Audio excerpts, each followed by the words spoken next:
If the Tory party genuinely thinks Jeremy Hunt is the answer, then let me be clear, they are asking the wrong question. The globalists and the Ramonas are gravitating towards a man who they think can return Britain to a pre-Brexit status quo. Hunt would be the ideal candidate for the blob, a return to the ascendancy for the Liberal elite who have never accepted the vote to leave the European Union. No wonder his allies seem to leak a fanciful story to the Daily Telegraph today suggesting Boris Johnson should hire his former leadership rival to be his Chancellor in place of the proud Brexiteer Rishi Sunak. They must think we're insane. Hand the Treasury over to Hunt. Put him in a prime position to frustrate Boris's bid to finally free Britain from EU tyranny, as if. We've learnt enough about Hunt over the past 2 years to realise the prospect of him in number 10 Downing Street is frankly terrifying. Now, firstly, we must remember this is the man who, as Health Secretary, failed to prepare the NHS for a pandemic. Then, when the coronavirus hit our shores, he showed a spooky allegiance to the authoritarian approach to the virus which was being advocated by the Chinese Communist government. Listen to him in conversations with those lunatics on Independent Sage who would still have us cowering our homes if they could help it. I very much agree with the central point in Gabriel's paper that we should be aiming for zero infection and elimination of the disease, because that is basically the approach taken in countries which have a SARS strategy as opposed to a flu strategy. And those are the countries that have overwhelmingly been the most successful in tackling coronavirus. My sister lives in Beijing, and she flew back to Beijing in the middle of lockdown.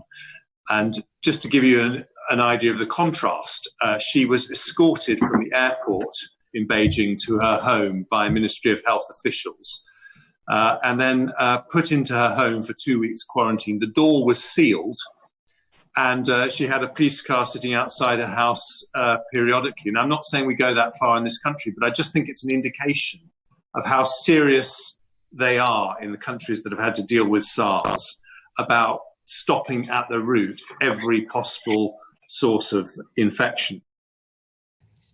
Utterly damning. And then there was the bombshell revelation, connected, in fact, from Nadine Dorries on Monday afternoon after Hunt admitted he would vote against Boris in the confidence vote.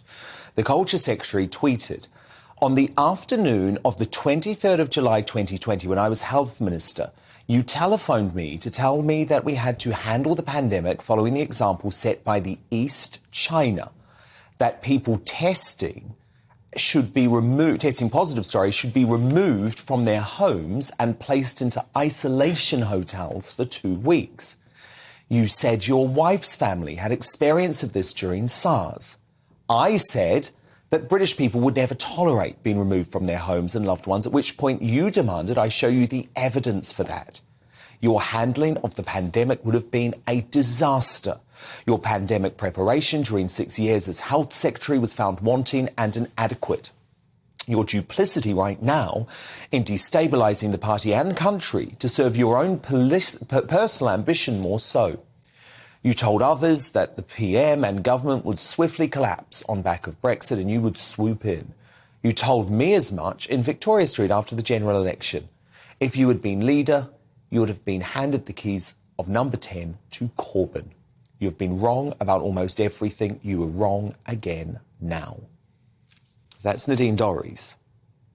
Now, when it comes to Brexit, Hunt's position was just as terrifying. So following the biggest Democratic mandate in British history, the Remain campaigner suggested there could be a second referendum and proposed a Norway Plus model that would see the UK tied to the single market and continuing to grant free movement. In other words, Brexit in name only. So while the mainstream media and the political establishment might want to talk up Jeremy Hunt as the moderate, the sensible candidate, I would argue his positions are in fact extreme. By the way, this unforgettable viral moment sums up what would happen to the UK if Hunt were to take power in a Ramona establishment coup. Can we get a ring of... Yeah, sure. Oh my goodness me, you're right. There we are, we nearly had a terrible moment there.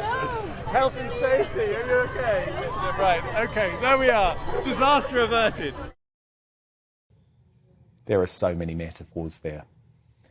We can't live in constant political turmoil.